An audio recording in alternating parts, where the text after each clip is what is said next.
இதோ இந்த தொலைநோக்கி கிட்டத்தட்ட நம் பூமியில் இருந்து 3 பில்லியன் ஒளியாண்டு தூரத்தை பார்த்து கொண்டிருக்கின்றது. அதாவது 300 கோடி ஒளியாண்டு தூரம்.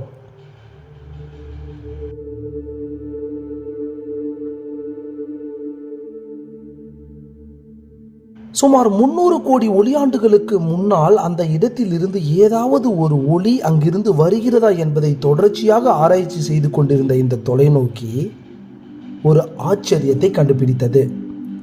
அது என்ன ஆச்சரியம்? வாங்க பார்க்கலாம். இந்த பால்வெளி அண்டத்தின் மில்கிவே கேலக்சியில் நமது சூரியன் எவ்வளவு சிறியதாக இருக்கிறது பாருங்கள். இந்த பால்வெளி அண்டத்தில் மட்டும் நம் சூரியனை போன்று ஏறக்குறைய 40,000 கோடி நட்சத்திரங்கள் இருக்கின்றது. இந்த அனைத்து நட்சத்திரங்களும் சேர்ந்த ஒட்டுமொத்த அமைப்பை தான் ஒரு கேலக்சி, அதாவது விண்மீன் பேராடை என்கிறார்கள். நினைத்து பாருங்கள், இந்த பால்வெளி அண்டத்தின் ஒரு பக்கத்தில் இருந்து அடுத்த பக்கம் வரை நாம் செல்வதற்கே 1,00,000 வருடங்கள் ஆகும். அதாவது 1,00,000 ஒளியாண்டு அகலம். அதுவும் ஒளி வேகத்தில் போனாலே 1,00,000 வருடமாகும். அடடா, எவ்வளவு பெரிய பிரம்மாண்டம் நம் பால்வெளி அண்டம் என்று நினைக்கிறீங்களா? வேண்டாம். அடுத்து நாம் பார்க்க போவதை பார்த்தால் நம் பால்வெளி அண்டம் மிகவும் மிகவும் சிறியது என்பது நமக்கு தோன்றும். சரி, வாங்க நாம 3 பில்லியன் ஒளியாண்டு தூரம் போகலாம்.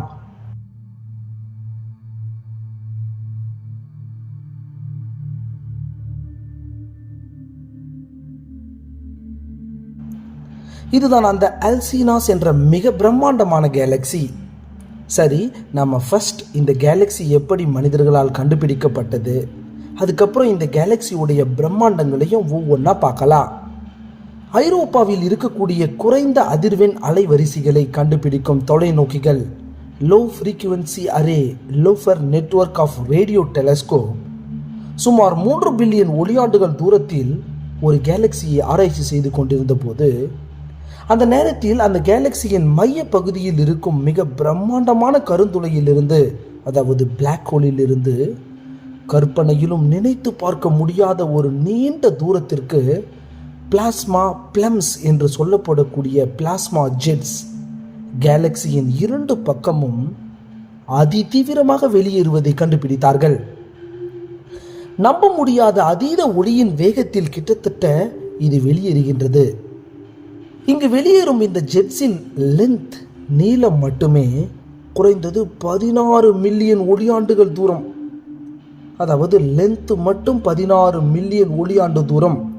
1,60,00,000 ஒளியாண்டு நீளம் என்றும் சொல்லலாம். வெறும் ஒரு ஒளியாண்டு தூரமே கிட்டத்தட்ட 9,00,000 கோடி கிலோமீட்டர் தூரம். அதுபோல 1,60,00,000 ஒளியாண்டு இன்ட்டு 9,00,000 கோடி கிலோமீட்டரை நீங்கள் சமன் செய்யுங்கள். அந்த பிரம்மாண்டத்தை நாம் உணர முடியும். அந்த பிளாக் ஹோலில் இருந்து வெளியேறும் ஜெட்ஸின் நீளம் நம் பால்வெளி அண்டம் போல நூற்றுக்கணக்கான பால்வெளி அண்டங்களை ஒன்றன் பின் ஒன்றாக அடுக்கினால் எவ்வளவு லென்த் வருமோ அவ்வளவு நீளமாக அந்த ஜெட்ஸ் வெளியேறுகிறதாம்.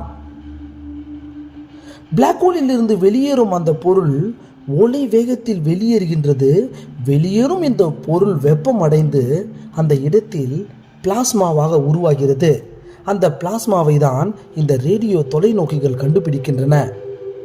இந்த பொருட்கள் நட்சத்திரங்களை உருவாக்கும் ஒரு பில்டிங் பிளாக்ஸாகவும் இருக்கின்றது. ஆரம்பத்தில் இந்த ரேடியோ தொலைநோக்கிகளை வைத்து அங்கு இருக்கும் கேலக்சியை இவர்களால் சரியாக கவனிக்க முடியவில்லை.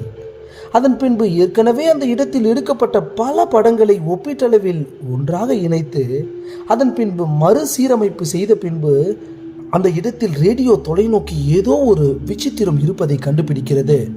அதாவது பிரம்மாண்டமான கேலக்சி இருப்பதை கண்டுபிடித்து அசத்தினார்கள் இந்த விஞ்ஞானிகள். இதுதான் பூமியில் இருக்கும் ரேடியோ தொலைநோக்கி மற்றும் இன்ஃப்ராரெட் தொலைநோக்கியின் மூலம் எடுக்கப்பட்ட அல்சியோனஸ் கேலக்சியின் நேரடியான படம். இந்த கேலக்சியின் ஒட்டுமொத்த அகலம் 16.3 மில்லியன் ஒளியாண்டுகள் என்றும் விஞ்ஞானிகள் கண்டுபிடித்திருக்கிறார்கள். இதற்கு முன்பு வரை IC 1101 என்ற கேலக்சி தான் மிகவும் பெரியதாக இருந்தது. இது ஒரு எலிப்டிக்கல் கேலக்சி. ஆனால் இப்போது அதைவிடவும் பெரியது இந்த அல்சியோனஸ் கேலக்சி என்று கண்டுபிடித்துள்ளார்கள். இதோ இந்த படத்தில் சிறிய கேலக்சியில் ஆரம்பித்து அதன் பின் மிகப்பெரிய கேலக்சியான, அதாவது 60 லட்சம் ஒளியாண்டு அகலமான IC 1101 கேலக்சி வரை காட்டப்படுகிறது பாருங்கள். இந்த பிரபஞ்சத்தில் இதுவரை கண்டுபிடிக்கப்பட்டதிலேயே IC1101 கேலக்சி தான் மிக பிரம்மாண்டமானதாக இருந்தது. ஆனால் விஞ்ஞானிகளுக்கு நன்றாகவே தெரியும், ஒவ்வொரு நாளும் புதிய ஆராய்ச்சிகளில் ஏற்கனவே இருக்கும் பழைய ரெக்கார்டுகளை விட புதியதாக பிரம்மாண்டங்கள் அனைத்தும் கிடைத்து கொண்டுதான் இருக்கும் என்று.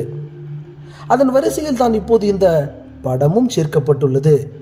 இப்போது பாருங்கள், IC1101 கேலக்சியை விட இந்த கேலக்சி எவ்வளவு பிரம்மாண்டமானதாக இருக்கிறது என்று பாருங்கள். IC1101 60 லட்சம் ஒளியாண்டு அகலம் என்றால் இந்த LCNS கேலக்சி சுமார் 1,60,00,000 ஒளியாண்டு அகலம் கொண்டிருக்கிறது. அதாவது அந்த பிளாஸ்மா ஜெட்ஸோடு சேர்த்துதான் விஞ்ஞானிகள் இந்த கேலக்சி சுமார் 1,60,00,000 ஒளியாண்டுகள் என்று கண்டுபிடித்து அசத்தினார்கள். பல ஆராய்ச்சிகள் இந்த கேலக்சியில் நடந்து கொண்டுதான் இருக்கின்றது. பார்ப்போம் என்ன நடக்கும் என்று, விஞ்ஞானிகள் என்னதான் கண்டுபிடிக்கிறார்கள் என்று. நன்றி. மீண்டும் இது போன்ற ஆச்சரியமான பல தகவல்களோடு உங்களை மீண்டும் சந்திக்கிறேன். இது உங்கள் அன்பு நண்பன் மோகன்ராஜ்.